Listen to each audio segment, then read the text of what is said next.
ಒತ್ತುವರಿ ತೆರವು ಕಾರ್ಯಾಚರಣೆಗೆ ಕೋಮು ಬಣ್ಣವನ್ನ ಹಚ್ಚೋಕೆ ಹೋಗ್ತಾ ಇದ್ದಾರೆ. ಒತ್ತುವರಿ ತೆರವಿಗೆ ಕೋಮು ಟ್ವಿಸ್ಟ್ ಕೊಟ್ಟ ಕೇರಳ ಸಿಎಂ. ಒತ್ತುವರಿ ತೆರವು ಕಾರ್ಯಾಚರಣೆಗೆ ಕೋಮು ಬಣ್ಣ ಹಚ್ಚೋಕೆ ಹೋಗ್ತಾ ಇದ್ದಾರೆ. ಒತ್ತುವರಿ ತೆರವಿಗೆ ಕೋಮು ಟ್ವಿಸ್ಟ್ ಕೊಟ್ಟಿದ್ದಾರೆ ಕೇರಳ ಸಿಎಂ. ಕರ್ನಾಟಕ ಸರ್ಕಾರ ಬುಲ್ಡೋಸರ್ ನ್ಯಾಯ ಪೋಸ್ಟ್ ಅನ್ನು ಹಾಕಿದ್ದಾರೆ. ದಕ್ಷಿಣಕ್ಕೂ ಹರಡಿದ ಉತ್ತರ ಭಾರತದ ರಾಜಕೀಯ ದಾಳಿ. ಕರ್ನಾಟಕದಲ್ಲಿ ಯುಪಿ ರೀತಿ ಬುಲ್ಡೋಸರ್ ನ್ಯಾಯ ಬರ್ತಾ ಇದೆ.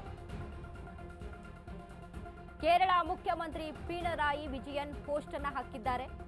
ಕರ್ನಾಟಕ ಸಿದ್ದು ಸರ್ಕಾರವನ್ನ ಪ್ರಶ್ನಿಸಿದ ಕೇರಳ ಸಿಎಂ. ಒತ್ತುವರಿ ತೆರವು ಕಾರ್ಯಾಚರಣೆಗೆ ಇದೀಗ ಟ್ವಿಸ್ಟ್ ಕೊಟ್ಟಿದ್ದಾರೆ ಕೇರಳ ಸಿಎಂ. ಕೋಮು ಬಣ್ಣವನ್ನ ಹಚ್ಚೋಕೆ ರೆಡಿಯಾಗಿದ್ದಾರೆ. ಈಗಾಗಲೇ ಬೆಂಗಳೂರಿನಲ್ಲಿ ಏನು ಒತ್ತುವರಿ ಕಾರ್ಯಾಚರಣೆ ನಡೆದಿದೆ, ಇದಕ್ಕೆ ಸಂಬಂಧಪಟ್ಟಂತೆ ಅಲ್ಲಿ ತೆರವಾಗ್ತಾ ಇರುವಂಥದ್ದು ಎಲ್ಲವೂ ಅಲ್ಪಸಂಖ್ಯಾತರ ಮನೆಗಳು ಅನ್ನುವಂಥ ಒಂದು ಪೋಸ್ಟ್ ಅನ್ನು ಹಾಕೋದ್ರ ಮೂಲಕ ಇಲ್ಲೊಂದು ಕರ್ನಾಟಕದಲ್ಲಿಯೂ ಕೂಡ ಯುಪಿ ಸರ್ಕಾರದ ರೀತಿಯಲ್ಲಿ ಕರ್ನಾಟಕದಲ್ಲೂ ಕೂಡ ಬುಲ್ಡೋಸರ್ ಅನ್ನೋ ನ್ಯಾಯ ಒಂದು ಬರ್ತಾ ಇದೆ. ಅಂದರೆ ಬುಲ್ಡೋಸರ್ ರೀತಿಯಲ್ಲಿ ಎಲ್ಲ ಮನೆಗಳಿಗೂ ಬುಲ್ಡೋಸರ್ ಅನ್ನು ಹಾಯಿಸ್ತಾ ಇದ್ದಾರೆ ಅನ್ನುವಂಥ ಒಂದು ಪೋಸ್ಟ್ ಅನ್ನು ಹರಿಬಿಡೋದ್ರ ಮೂಲಕ ಕೇರಳ ಸಿಎಂ ಈ ರೀತಿಯಾಗಿ ಸಿದ್ದು ಸರ್ಕಾರದ ಕಾಲು ಎಳೆದಿದ್ದಾರೆ.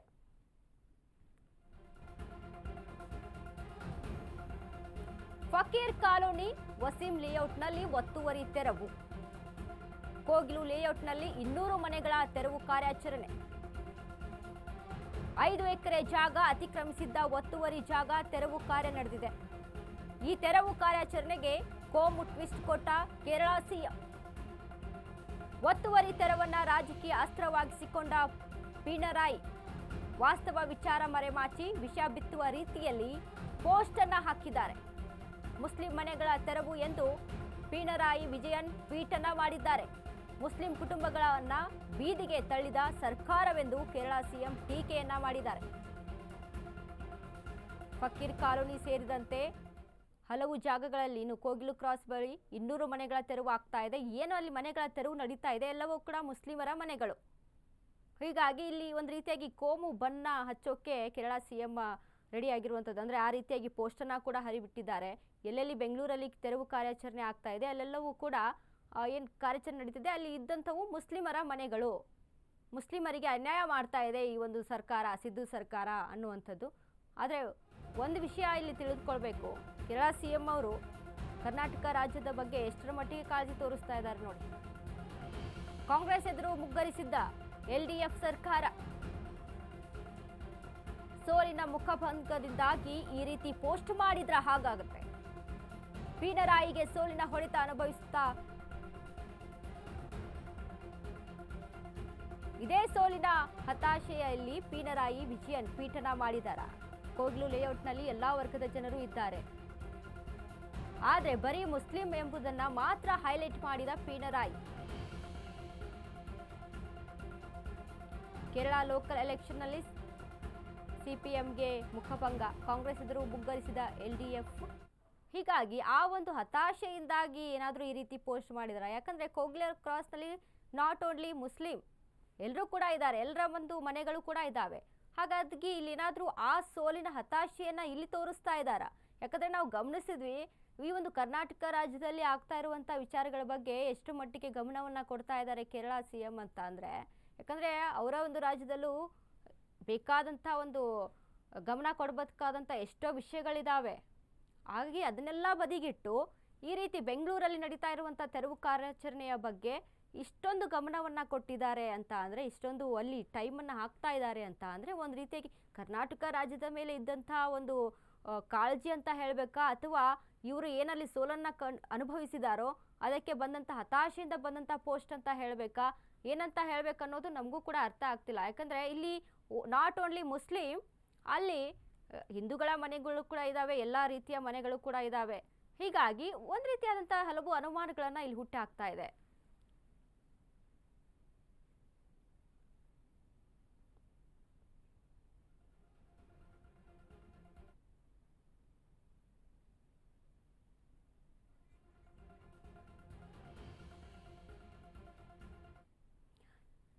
ಈ ಬಗ್ಗೆ ಹೆಚ್ಚಿನ ಮಾಹಿತಿಯನ್ನ ಕೊಡೋದಕ್ಕೆ ಡೆಸ್ಕ್ ಲೈವ್ ಇಂದ ಜಾಯ್ನ್ ಆಗಿದ್ದಾರೆ ನಮ್ಮ ಪ್ರತಿನಿಧಿ ವಿವೇಕ್. ಎಸ್ ವಿವೇಕ್, ಈಗ ಗಮನಿಸಿದ್ವಿ ನಾವು ಕೇರಳ ಸಿಎಂ ಅವರ ಈ ಒಂದು ಕಾಳಜಿ ಏನಿದೆ ಕರ್ನಾಟಕದ ಮೇಲೆ, ಇದು ಯಾವ ರೀತಿಯಾದಂತಹ ಒಂದು ಅಭಿಪ್ರಾಯವನ್ನ ಹುಟ್ಟಿ ಹಾಕ್ತಾ ಇದೆ ಹೇಗೆ ಅಂತ? ಏನ್ ನಡೆದಿತ್ತು, ಜೆಸಿಪಿಗಳ ಆರ್ಭಟ ಏನ್ ನಡೆದಿತ್ತು, ಈಗಾಗಲೇ 1 ವಾರಗಳು ಕಳೆದಿದ್ರೆ ಈಗ ಯಾಕೆ ತಡವಾಗಿ ಪಿನರಾಯಿ ಅವರು ಟ್ವೀಟ್ ಮಾಡಿದ್ದಾರೆ ಅನ್ನೋದೇ ಒಂದು ಕುತೂಹಲ ಮೂಡಿಸುವ ಅಂಶ ಆಗಿರುತ್ತೆ. ಅದರಲ್ಲೂ ಕೂಡ ಪ್ರಮುಖವಾಗಿ ಅವರು ಒಂದ್ ರೀತಿಯಾಗಿ ಕೋಮುಗಲಭೆ ಏನಾದ್ರೂ ಸೃಷ್ಟಿ ಮಾಡೋದಕ್ಕೆ ಈ ರೀತಿಯಾಗಿ ಏನಾದ್ರೂ ಟ್ವೀಟ್ ಮಾಡಿದ್ರ ಅನ್ನೋ ಒಂದಿಷ್ಟು ಕುತೂಹಲ ಕೂಡ ಮೂಡಿಸುತ್ತೆ. ಯಾಕಂದ್ರೆ ಅದರಲ್ಲಿ ಪರ್ಟಿಕ್ಯುಲರ್ಲಿ ಅಂದ್ರೆ ಸಾಕಷ್ಟು ಧರ್ಮದವರು ಕೂಡ ಅಲ್ಲಿದ್ರು ಕೂಡ ಅವರೆಲ್ಲರ ಮನೆಗಳು ಕೂಡ ತೆರವುಗೊಳ್ತಕ್ಕಂತ ಕೆಲಸಕ್ಕೆ ಸರ್ಕಾರ ಈಗಾಗಲೇ ತೆರವುಗೊಳಿಸಿದ್ರು ಕೂಡ ಈಗ ಯಾಕೆ ತಡವಾಗಿ ಪಿನರಾಯಿ ಅವರು ಆ ರೀತಿಯಾಗಿ ಕೋಮುಗಲಭೆ ಸೃಷ್ಟಿಯಾಗೋ ರೀತಿಯಲ್ಲಿ ಟ್ವೀಟ್ ಮಾಡಿದ್ದಾರೆ ಅನ್ನೋ ಒಂದಿಷ್ಟು ಪ್ರಶ್ನೆಗಳು ಮೂಡಿಸುತ್ತೆ. ಅದರಲ್ಲೂ ಕೂಡ ಪ್ರಮುಖವಾಗಿ ಇಸ್ಲಾಂ ಧರ್ಮದವರು ಹಾಗೂ ಅಲ್ಪಸಂಖ್ಯಾತರು ಇರುವಂತ ಜಾಗದಲ್ಲೇ ತೆರವುಗೊಳಿಸಿದೆ ಸರ್ಕಾರ ಅಂತ ಒಂದ್ ರೀತಿಯಾಗಿ ಈ ರೀತಿಯಾದ ಟ್ವೀಟ್ ಎಲ್ಲೋ ಒಂದ್ ಕಡೆ ದ್ವೇಷ ಉಂಟು ಮಾಡುವಂತ ರೀತಿಯಲ್ಲಿ ಟ್ವೀಟ್ ಮಾಡಿದ್ದಾರೆ. ಅದು ಕೂಡ ಬೇರೆ ಯಾವುದೇ ರಾಜ್ಯ ಮೇಲೆ ಇಲ್ಲದಂತ ಪ್ರೀತಿ ಯಾಕೆ ಕರ್ನಾಟಕ ರಾಜ್ಯದ ಮೇಲೆ ಅಂತ ಒಂದಿಷ್ಟು ಕುತೂಹಲ ಮೂಡಿಸಿದ್ರೆ ಇದರ ಹಿನ್ನೆಲೆ ಏನಿದೆ ಅಂತ ಒಂದಿಷ್ಟು ಲೆಕ್ಕಾಚಾರ ಪ್ರಕಾರ ನೋಡ್ತಾ ಹೋದ್ರೆ ಈಗಾಗಲೇ ಏನು ಮೊನ್ನೆಯಷ್ಟು ನಡೆದಂತ ಕೇರಳದಲ್ಲಿ ಲೋಕಲ್ ಚುನಾವಣೆಗಳು ನಡೆದಿತ್ತು. ಆ ಚುನಾವಣೆಗಳಲ್ಲಿ ಸಿಪಿಎಂಗೆ ಕಂಪ್ಲೀಟ್ಲಿ ಮುಖಭಂಗ ಆಗಿತ್ತು. ಅವರದ್ದೇ ಒಂದು ರಾಜ್ಯದಲ್ಲಿ ಇರ್ತಕ್ಕಂಥ ಸರ್ಕಾರ ಆದ್ರೂ ಕೂಡ ಅಲ್ಲಿ ಬಹುತೇಕ ಕ್ಷೇತ್ರಗಳಲ್ಲಿ ಕಾಂಗ್ರೆಸ್ ಗೆದ್ದಿತ್ತು. ಇದೆಲ್ಲ ಒಂದ್ ಕಡೆ ಹಿನ್ನಡೆ. ಜೊತೆಗೆ ಅಲ್ಲಿ ಬಿಜೆಪಿ ಕೂಡ ಒಂದಿಷ್ಟು ಸೀಟ್ಗಳನ್ನ ತೆಗೆದುಕೊಂಡಿತ್ತು. ಇನ್ನು ಮುಂದಿನ ದಿನಗಳಲ್ಲಿ ಲೆಕ್ಕಾಚಾರಗಳನ್ನ ನೋಡ್ತಾ ಹೋದ್ರೆ ಇನ್ನು ಮುಂದಿನ ದಿನಗಳಲ್ಲಿ ಇನ್ನು 4-5 ತಿಂಗಳಲ್ಲಿ ಅಲ್ಲಿ ರಾಜ್ಯದ ಚುನಾವಣೆ ಕೂಡ ನಡೆಯುತ್ತೆ. ಆ ಚುನಾವಣೆಯಲ್ಲಿ ಎಲ್ಲೋ ಒಂದ್ ಕಡೆ ಮತ್ತೆ ಸಿಪಿಎಂನ ಮತ್ತೆ ಬಲಪಡಿಸ್ಕೊಳ್ಳೋದಕ್ಕೆ, ಕಾಂಗ್ರೆಸ್ನ ಹಿನ್ನಡೆ ಮಾಡೋದಕ್ಕೆ ಈ ರೀತಿಯಾದ ಒಂದು ಟ್ವೀಟ್ ಅನ್ನ ಮಾಡಿದ್ರೆ ಎಲ್ಲೋ ಒಂದ್ ಕಡೆ ಅಲ್ಲಿ ಇರ್ತಕ್ಕಂಥ ಎಲ್ಲರೂ ಕೂಡ ಅಲ್ಲಿ ಬಹುತೇಕವಾಗಿ ಕೇರಳದಲ್ಲಿ ಸಾಕಷ್ಟು ಹೆಚ್ಚು ಜನ ಆದ್ಯತೆ ನೀಡೋದೆ ಕಮ್ಯುನಿಸ್ಟ್ ಪಾರ್ಟಿಗಳಿಗೆ. ಆ ಕಮ್ಯುನಿಸ್ಟ್ ಪಾರ್ಟಿಗಳು ಮತ್ತೆ ಅಲ್ಲಿ ಇರ್ತಕ್ಕಂಥ ಎಲ್ಲ ಜನರು ಕೂಡ ಕಮ್ಯುನಿಸ್ಟ್ ಪಾರ್ಟಿಯ ಪರವಾಗಿ ನಿಲ್ಲಬೇಕು. ಎಲ್ಲ ಒಂದ್ ಕಡೆ ಈಗ ನಿಂತಿರ್ತಕ್ಕಂಥ ಕಾಂಗ್ರೆಸ್ ಪರವಾಗಿ ಏನ್ ನಿಂತಿದ್ದಾರೆ ಇದೆಲ್ಲರದ್ದು ಕೂಡ ದ್ವೇಷ ಮಾಡೋದಕ್ಕೆ ಪ್ರಾರಂಭ ಮಾಡಲಿ ಅನ್ನೋ ರೀತಿಯಲ್ಲಿ ಎಲ್ಲೋ ಒಂದ್ ಕಡೆ ಟ್ವೀಟ್ ಮಾಡಿರೋದು ಮತ್ತೆ ಇದು ಮುಂದಿನ ಎಲೆಕ್ಷನ್ನ ಒಂದು ಗಮನದಲ್ಲಿ ಇಟ್ಕೊಂಡೆ ಟ್ವೀಟ್ ಮಾಡಿದ್ರ ಅಂತ ಒಂದಿಷ್ಟು ಕುತೂಹಲ ಮೂಡಿಸ್ತಿದೆ ವನಿತಾ. ಥ್ಯಾಂಕ್ ಯು ವಿವೇಕ್, ನಿಮ್ಮೆಲ್ಲ ಮಾಹಿತಿಗಾಗಿ.